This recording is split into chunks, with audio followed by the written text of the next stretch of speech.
And I'm back with more Dual Destinies. Time for the trial of Juniper Woods. Feels like we've been here before. But Turnabout Academy.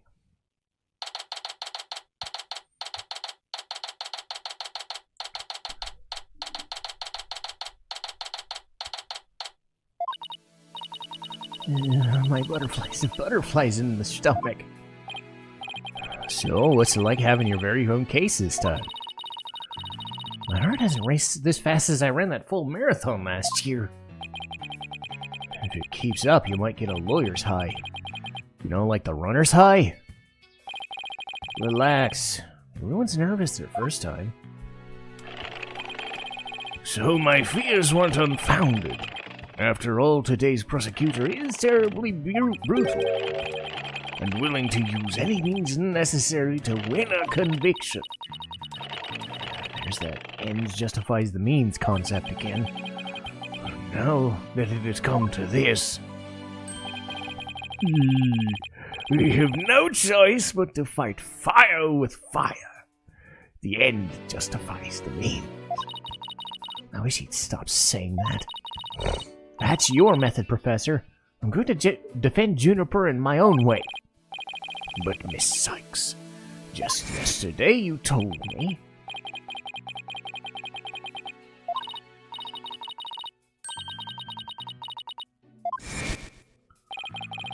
But if this trial proceeds in the same manner and ends in the same way as the mock trial, would you not lose everything you worked so hard to gain? Well, I'll just have to make sure that doesn't happen then, won't I? Oh, but aren't you a stubborn one? Well, I suppose you will have to learn of your own inefficacy the hard way. Forgive me, Professor Means, but can we just leave it at that? Oh, dear, please forgive me. It's just, I wish to protect Juniper and by any means that I can. I do too, but... Now, if you would excuse me... Thanks to him, I'm feeling even more pressure than before. Don't let it get to you. And don't forget to keep smiling. I'll be fine. I haven't forgotten what Mr. Wright said. The worst of times are when lawyers force their biggest smiles. The trial's about to begin. I'll show you to the courtroom.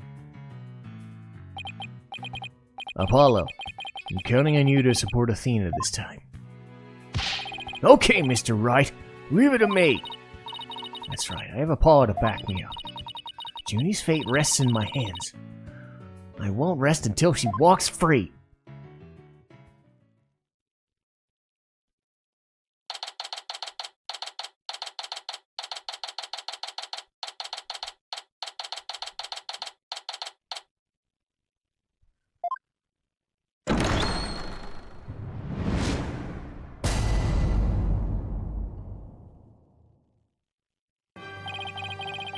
Court is now in session for the trial of Juniper Woods. Athena Sykes' defense team leader is ready, Your Honor. It didn't sound very confident. You sure you're okay? I'll be fine. Your boldness. I know. You want me to deliver the opening statement. This case is crystal clear. I see no need to explicate it any further. Now summon the witness. Is there something the matter? Please do share your boldness. Whatever gave you that idea? The bailiff, call the first witness. And now we don't even get an opening statement? Oh, goody. It's Detective Fulbright again. They've become quite the team. Oh, right. The case brief. Leave it to me. Yes, let the detective in charge, everyone's favorite friend of justice, explain. What was that just now? It's like he and Blackwell are totally in sync. Sorry, my nose is stuffed up a bit. I don't think they're capable of mind melding, if that's what you're thinking. All right, Detective Fulbright, would you please explain the case to the court? Professor Court's body was discovered on October 24th at approximately 2:30 p.m. She was murdered with this awl I have here. The victim's blood and the defendant's prints were both discovered.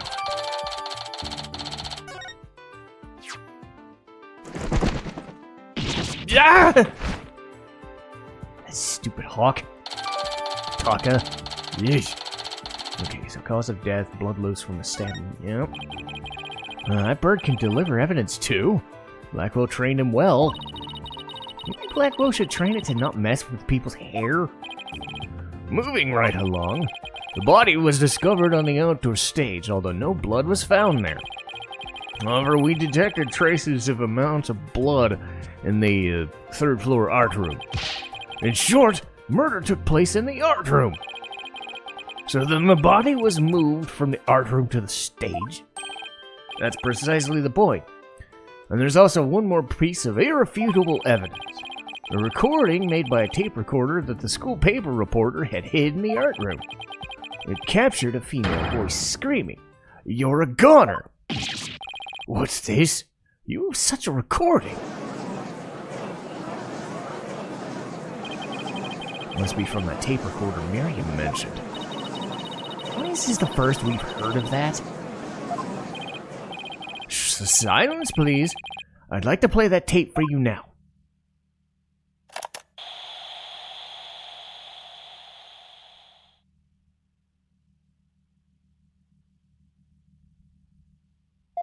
Huh? What the? It is quite hard to hear. The voice does sound female.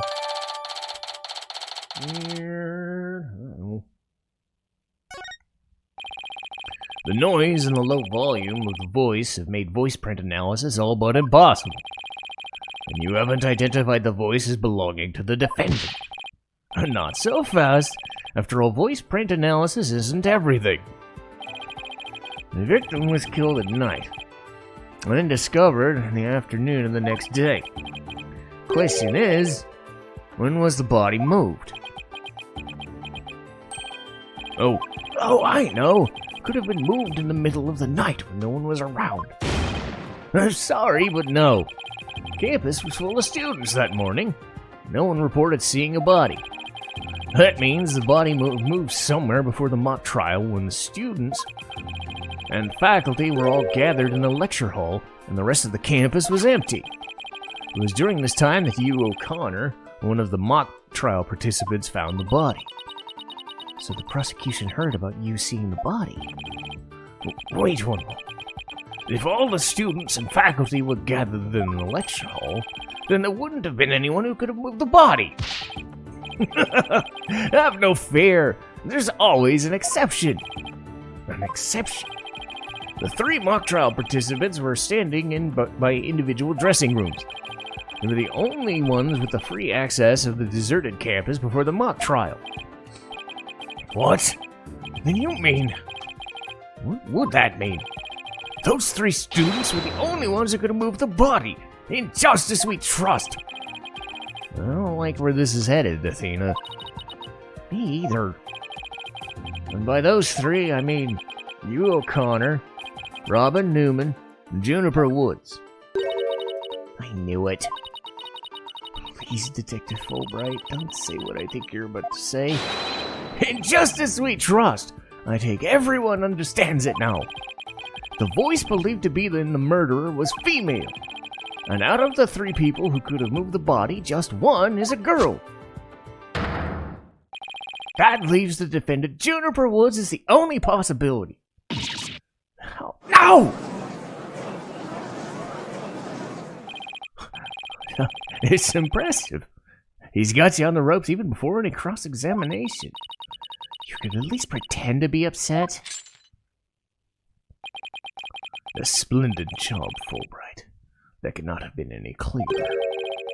Feel free to anticipate a salary raise next month. I don't do this for money. It's all about justice. In justice we trust. Not only a half-wit, but a perennial stick in the mud you are. I guess neither the carrot nor the stick works on him. Now, bailiff, please bring out our next witness to the stand.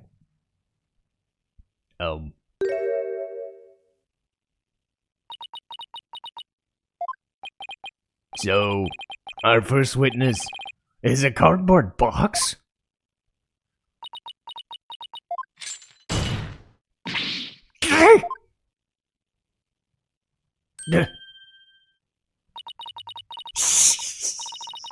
Stealth mode deactivated. Oh my, the box has hands! Smile, Your Honor. What the? I just had my picture taken. Myriam Scuttlebutt, senior of the Legal Academy. I'm a reporter on the judge course. Juniper's been a bad, bad girl, and I'll tell you all about her crimes. Might I ask whether you might come out of the box? Will I get any more scoops if I blow my cover? So the answer is no. After all, covert action is an undercover reporter's bread and butter. But testimony from a faceless witness is highly irregular. It's not like you even have a radio feed or something.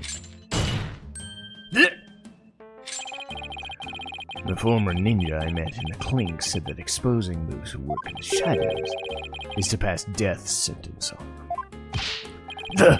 Oh my, I'd never thought of it that way.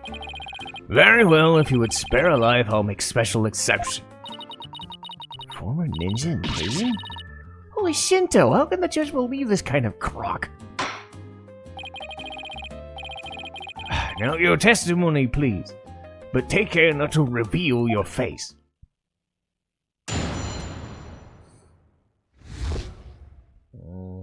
The murder happened exactly at Juniper's mock trial script. Up until the mock trial began, only Professor Court and Juniper knew the outcome and the content. But Professor Court's sudden decision not to use the script sparked Juniper's murderous rage. Juniper has to be the killer. She has a motive, and the murder... is just like her script. The murder is just like her script. Could such a thing be true? Compare her script to the murder case, and the crime scene photos, then you'll see. This is so simple, even an ape posing as a decrepit old judge could understand. Only the victim and the defendant were privy to the script. Ergo, the defendant is the killer. Furthermore, in the art room where the crime supposedly occurred, the witness's script, along with an envelope on which, say, use, was written, were found. This proves that the accused's script had been rejected the day before the mock trial.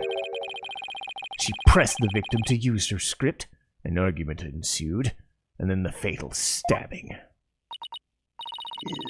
This makes perfect sense, so what now? Prosecutor Blackwell has all his ducks lined in a row. He's really on a roll right now. It's like a pit bull once he sinks his teeth into you. How dare she? My script had it all. A bum rapping and phony evidence. Grudges and betrayals. I trust the defense is ready to cross-examine the witness? No problem. Yes, I'm ready. I think. Time to find a hole in her testimony and unbox the truth. I've seen it and done it over and over. I know I could do this. I love her gumption. It's great. So, first and last statement. So we gotta press the first and last statement, or press everything. That could work too. There must be places where the script and in this case diverge. Don't sweat the details. That kind of stress will give you wrinkles. I'm not worried. My skin is as fair as silk. Objection! Indeed, you are quite fair. Fairly desperate. Objection! Hey, what did you just say? Really turned that one on you. Whose side are you on? Hurry up and think of a clever comeback. Whoa, easy there. Now you listen to me. The two cases do, indeed, have their differences. For one, the stage hadn't yet been erected in the mock trial script. And in the actual case, there were signs indicating the victim's wrists had been bound. But such differences pale in comparison to the host of similarities. In any event, replicating the crime without knowledge of the script is an impossibility. Looks like I won't be passing this off as a coincidence. What a total burn! Try again, why don't you, pawn of woods? Alright, so we're last saved.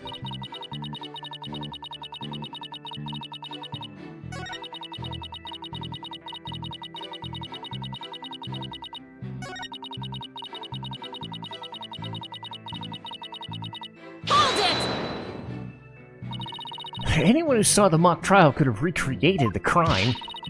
After they saw the mock trial, they would have just staged the body, just like the script.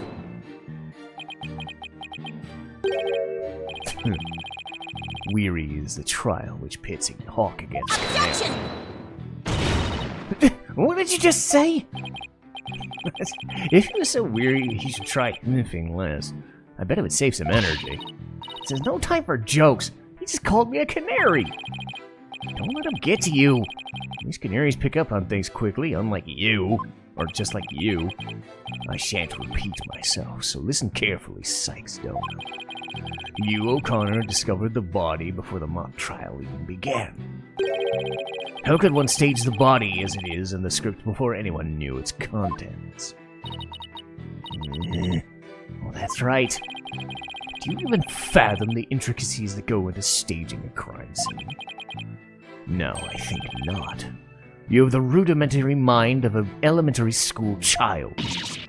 Elementary school? Reporter's testimony throws attorney Athena Sykes for a loop. The perfect caption. Yep, she's coming. I'm basing her voice slightly off of Brushhold, and it's working. How marvelous! A photo in the newspaper is just the thing to boost your brand. In a school paper? Seriously? I believe you've pressed the witness more than enough.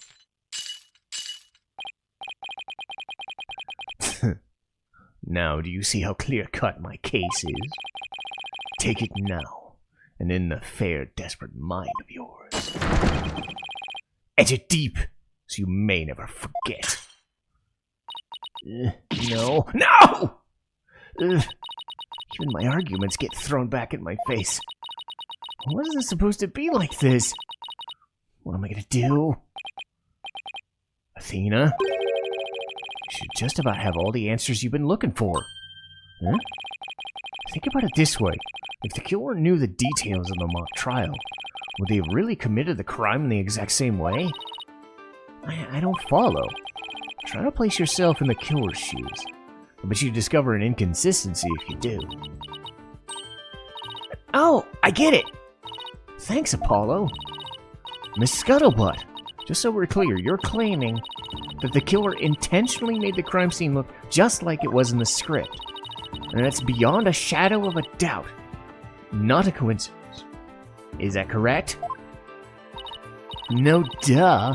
After all, it's just more evidence of Juniper's evil she-devil ways. Objection!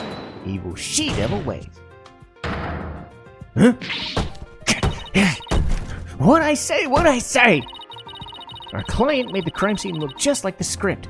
Something only known to her. That would not only be foolhardy, but completely irrational. What do you mean? Yes, Miss Sykes, tell the court what you mean by irrational.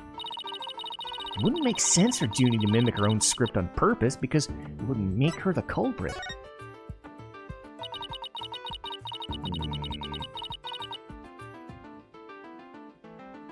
The murder scene was just the same as it was in the mock trial script. That in and of itself is irrational. What's wrong with them being the same? Yes, Miss Sykes, but care to explain what you mean? Well, okay. Let's say, for argument's sake, that Miss Woods is the killer. If so, what reason would she have to intentionally make the actual murderer mimic her own script? Well, that's easy. She was admitting she was the one who... That's right. If she'd really done that, it would have likely been proceeding or proclaiming to the world that she was the killer. So what we actually have here is evidence of someone who tried to frame her.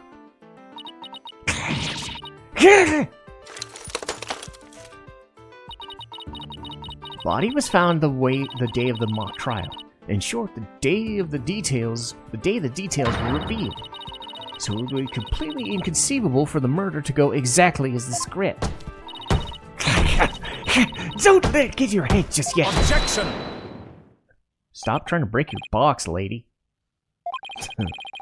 It would seem Justice Stoner's comrade in arms has finally drawn her sword. However, the blade is dull, and it shall remain so until you master its use. Enough with the stupid sword metaphors already. Thank you! There's a perfectly good reason for the inconsistency of which you speak. Reason? What reason? Must I spell out everything? You are what people today call high maintenance. Yeah, that fits. The accused had intended to stop the mock trial, and in that event, nary a soul would have been any wiser to the similarities of the cases. Objections! No! Mock trial was only stopped after the body was accidentally discovered. Objection! Our witness here had also discovered the body. Like I am discovering an ambulance coming by. There it goes. In fact, she was led by our dearly departed professor by the accused herself. What? Miss Scuttlebutt saw the body too? Precisely. With the discovery of the body, the mock trial ought to have been cancelled. Wait, so you didn't call the police? Nope! I kept it secret for my big scoop. You can't do that! I made her pay long and hard penance for her sin. Did I not, my little box top? Compared to the work of a war correspondent, the sheer terror of that was... Jeez, I wonder what that twisted samurai did to her. Block off all the holes in her box. And spin her like a top while Detective Fulbright cackled in delight? That sounds more nauseating than scary. Enough jabbering. Witness, continue your testimony. Sure, Mr. Samurai. I'm ready to finish off that she-devil.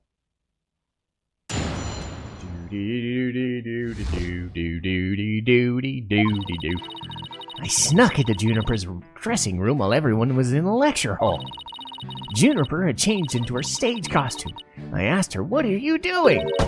When suddenly, she fled into the hallway, as if she wanted me to follow her. I followed her all the way to Professor Cord's body. She led me right to it. I'm positive it was Juniper because she was wearing the costume that she'd made. Hold it! Oh, shit. Why did you withhold such key testimony? What's that supposed to mean? Athena, you haven't even started your cross-examination. I know, but her testimony points to her being a potential suspect. I don't think Prosecutor Blackwell is... Oh, wait. I bet he's already thought of that. The witness left the lecture hall to sneak into Miss Wood's room before the mock trial. That means she, too, could have moved the victim's body. The prosecution's claim no longer holds any grounds to stand on. No!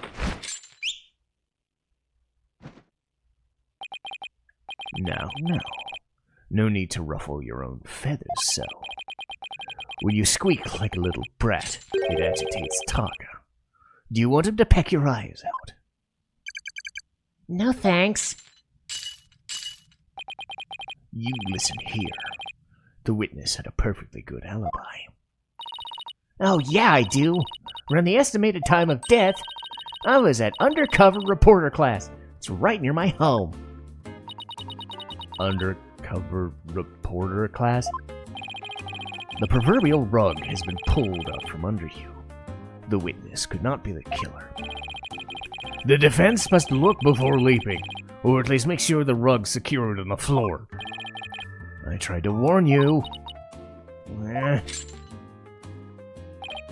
Well, there ends the cross-examination.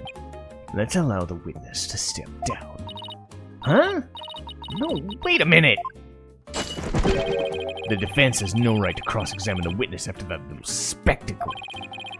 For whatever a man is sowing, that is what he will reap.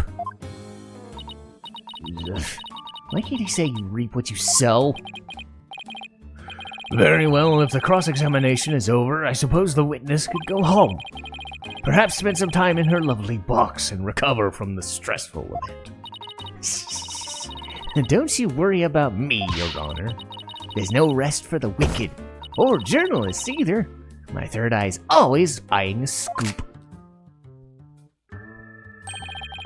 She's always eyeing a scoop. Well, back to the trenches.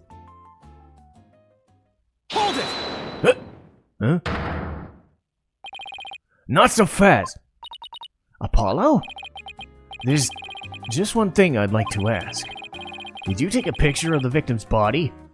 And if not, why not? No, I didn't take one. Well, that's strange. Why wouldn't you take a picture if you're always eyeing a scoop? Did you or did you not really see the victim's body?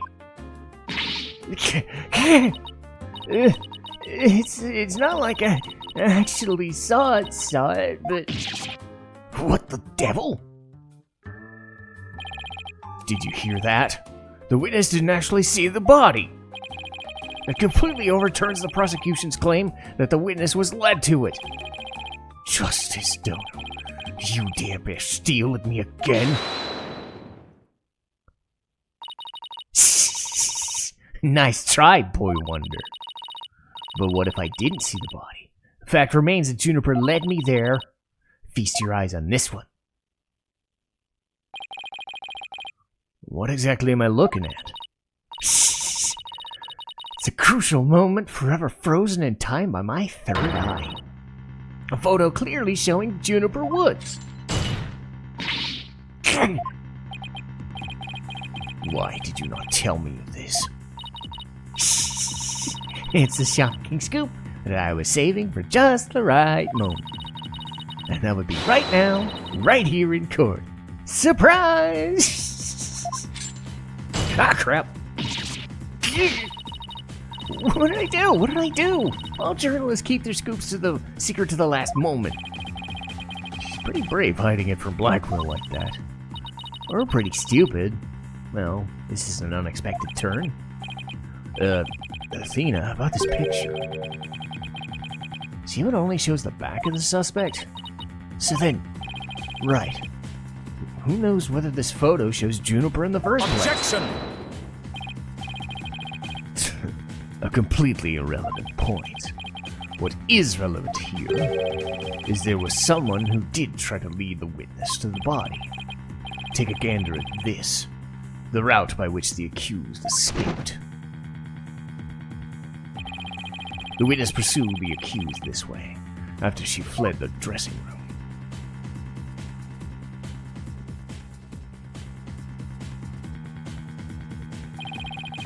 The accused descended to the first floor and exited the quad. Then what, Cotton Cretin? Then I tripped and fell. Caught my knee on my own box.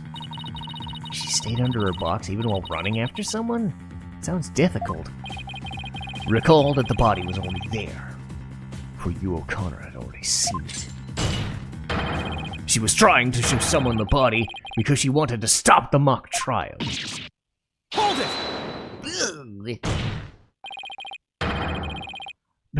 If the facts haven't changed, that's all the more reason to cross-examine the witness. The defense has a point. Very well, you may proceed with your cross-examination. It seems Justice Dono has saved your pretty little hide, Missy. For now, at least. Guess I pulled that one off somehow. Thanks. You're a lifesaver. Incidentally, my compliments to the witness for her very fine box. It's primo cardboard, lovingly selected from among many. Tell another lie, or hide another fact from me, and I shall put it to the torch. Please, anything with that. I think it would be more eco-friendly to recycle it, but that's just me. All right, Miss Sykes, you may cross-examine the witness. Glowing, costume, photo, stage costume. Okay, stage costume, buttons,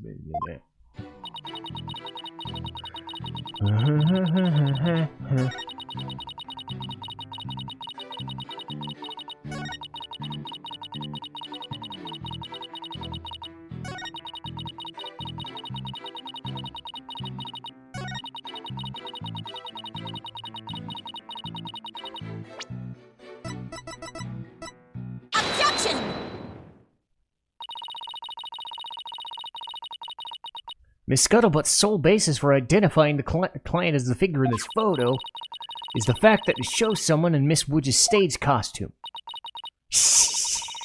Well, it is Juniper's costume, so it must be Juniper in it. It's clear cut. No, that's where you're completely mistaken. What? This is a design drawing of a client's stage costume.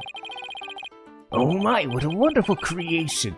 The constellations are extraordinary! I'm glad you noticed, because those stars are precisely what's important here. In the drawing, there are constellations all over the outside of the costume. But there's not a single star on the costume in the photo. Then that means... what exactly does it mean? Your Honor, there were no other blue costumes on the scene. This leads me to believe that the figure in the photo was wearing our client's costume inside out. But why would Miss Woods make a mistake like that? Well, it's not really a matter of why, but rather who made the mistake of putting it on inside out. Wait, you're not suggesting... That's right. I'm glad you're catching on. The costume's designer would put her own costume on inside out.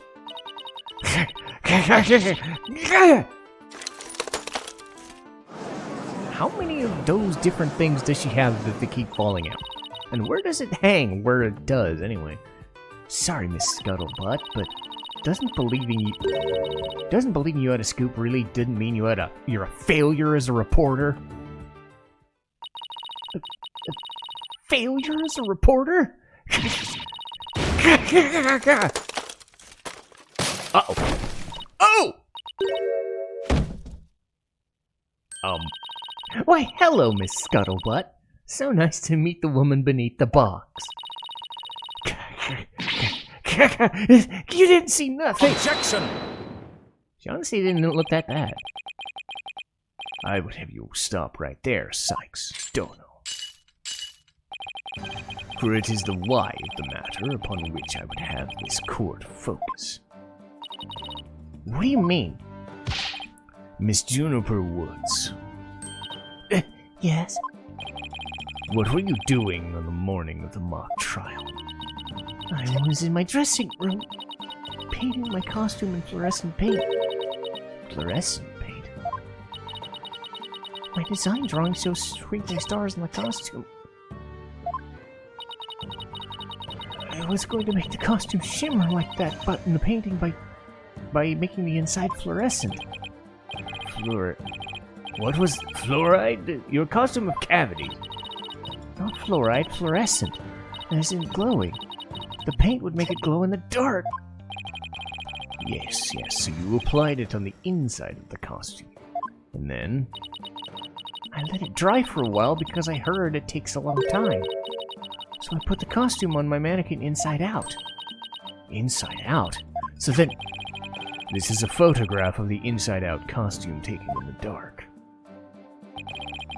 As you can see, there's a heavy layer of paint over the entire inside surface. If someone were to properly don the costume in this state, the wet paint would get all over their body. Why, yes, I believe it would. Indeed. Ergo, the costume was worn the way it was, not by anyone's mistake. But because that was the way it was on the mannequin. Inside out. Ew. Fuck. Figures he'd have a photo. Did we just fall into a trap? I bet he had that all planned out. Still, I think you should give that photo a nice long look. Oh, please tell me you found something. Well, gee, I wonder what it is. Check out the chest area. It looks like handprints to me. You're right. But Juni would know better than to touch it while the paint was wet. Objection!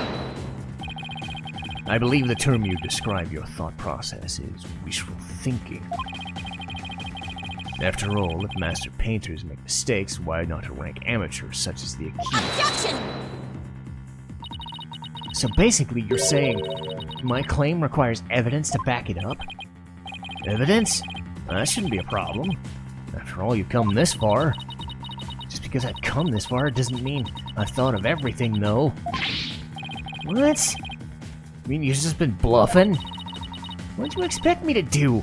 I'm sick of losing to this guy. You're right. There's only one thing left to do. And that's to present some evidence. Pronto! A showdown, is it? I gladly accept. Fluorescent paint must have been stuck to the hands of whoever touched the costume. And that paint should glow in dark places. So I just need to carefully check every last piece of evidence. The piece of evidence shows who touched the costume.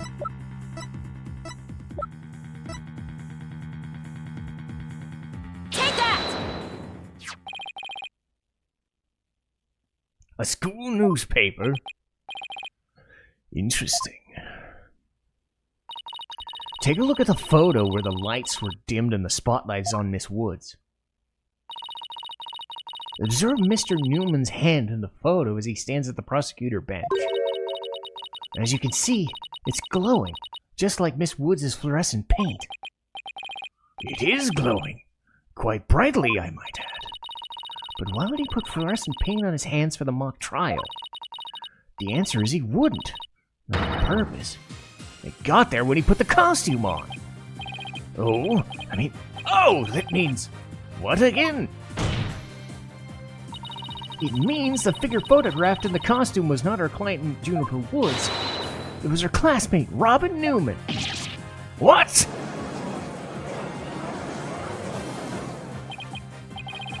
Do you think you were actually able to prove that? Oh, you never know what's gonna happen next.